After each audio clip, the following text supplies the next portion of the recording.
মিয়ানমারে উৎপত্তি হওয়া ৭.৭ তীব্রতার ভূমিকম্প প্রতিবেশী থাইল্যান্ডেও ভয়াবহভাবে অনুভূত হয়েছে।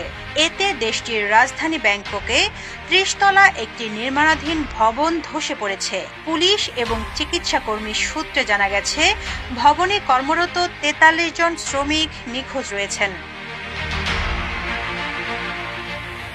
সরকারি কার্যালয় হিসেবে ব্যবহারের জন্য ব্যাংককের উত্তরে ভবনটি নির্মাণ করা হচ্ছিল। ভূমিকম্পের কয়েক সেকেন্ডের মধ্যে এটি একেবারে ধ্বংসস্তূপে পরিণত হয়েছে। ভূমিকম্পে ব্যাংককে আরও বেশ কিছু ভবনে ক্ষয়ক্ষতি হওয়ার খবর পাওয়া গেছে। শুক্রবার দুপুরের দিকে মিয়ানমারে শক্তিশালী ওই ভূমিকম্প অনুভূত হয়।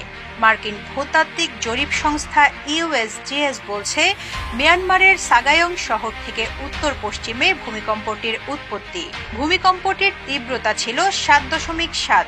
কয়েক মিনিট পর একই এলাকায় ৬.৪ তীব্রতার একটি আফটারশক অনুভূত হয়।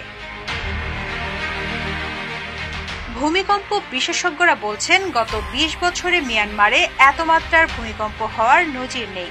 এর প্রভাবে রাজধানী ঢাকা সহ বাংলাদেশের বিভিন্ন স্থানে কয়েক দফা ভূমিকম্প অনুভূত হয়। এর পরাঘাত বা আফটারশক আরও হতে পারে। বাংলাদেশের আবহাওয়া অধিদপ্তর অবশ্য বলছে, ভূমিকম্পের মাত্রা ৭.৩। তবে ভূমিকম্পের এই মাত্রা বেশ বড় বলেই বিবেচিত হয়। ভূমিকম্পের উৎপত্তি স্থল ছিল বাংলাদেশের পাশের দেশ মিয়ানমারের মান্দালয়। ঢাকা থেকে উৎপত্তি স্থলের দূরত্ব ৫৯৭ কিলোমিটার বলে জানিয়েছে আবহাওয়া অফিস।